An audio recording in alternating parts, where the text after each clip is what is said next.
Subscribe, follow, like, share. Last Bell Boxing. These guys give you all the exclusives. And next time I get my fight date, it's going to be exclusive on here as well. So make sure you give them all a follow. Hello and welcome to the latest edition of Last Bell Boxing, joined by Sean all the way from Brighton. How you doing, Sean?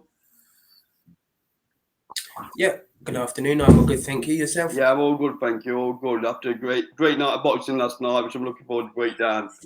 So let's start with Hrgovic. So give us your thoughts on the fight. Obviously, a lot of people saying round 8, potentially round of the year.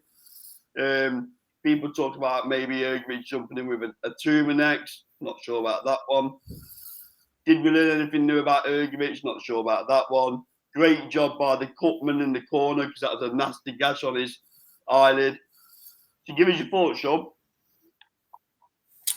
Yeah, I thought it was a decent fight, and if I'm honest, probably the best fight on the undercard, which I thought in general was a bit flat and lackluster. I think Hrgovic gave what we knew he would give. He's there, isn't he? He's a sort of old school slugger fighter, really. He stands there and trades. He's obviously got good boxing ability himself, and as the fight went out how I thought it would plan, to be honest. If we'd done our predictions beforehand, I would have actually said Hrgovic stoppage. So it went the way I felt it would go. Couple of things from me. Obviously, Hrgovic was an elite amateur. It took him a while to get going in the pro game. Is he an elite professional?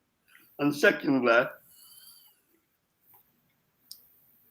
I think his ceilings to his ability, and I think it's tailor-made for someone like Moses Atuma because he fights very tall, he's very upright.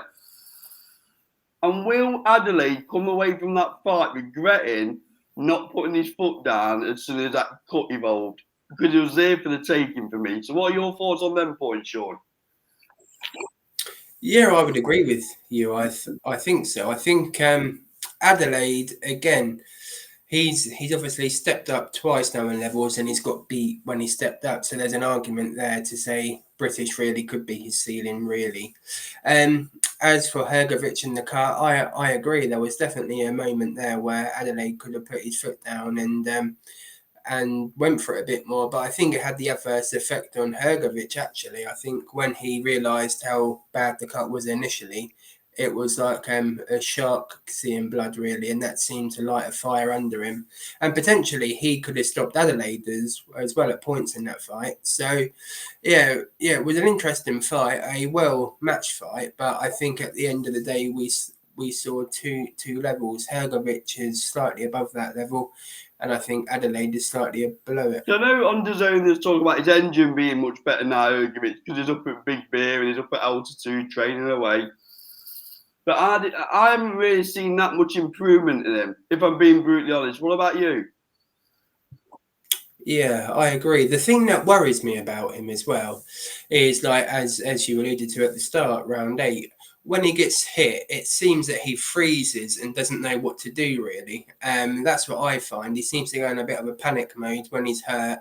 I mean, he done well to survive and get through, but that's one of the things that I think he's going to come unstuck against, particularly as he fights more elite fighters. Because with all due respect to Adelaide, a better finisher would have finished Hrgovic in that 8, wouldn't there? Definitely. Absolutely. So whereabouts do you put Hrgovic in the current heavyweight division then, Sean? Whereabouts do you pitch him in and around? I think you have to put him the lower end of the top 10 scale, probably.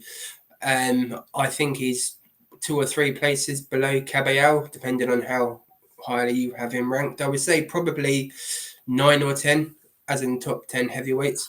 And if we had to get a crystal ball out, who do you think Hrgovic jumps in with next? Because I can imagine if you're at the top end of them top 10 lists of heavyweights, you've got to fancy your chances against him, haven't you? Oh, definitely. Yeah. I saw Eddie Hearn said after he sort of, as you said as well, put Hrgovic out there for fighting Atuma. I don't think he'll fight him. I don't know. I could see a Chisora. I could see that happening.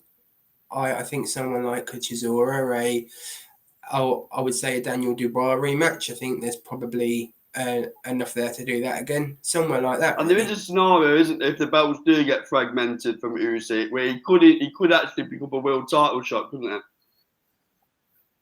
Yeah, I think he's back in the higher echelons of the IBF again now, isn't he? After the win over Joe Joyce and then last night.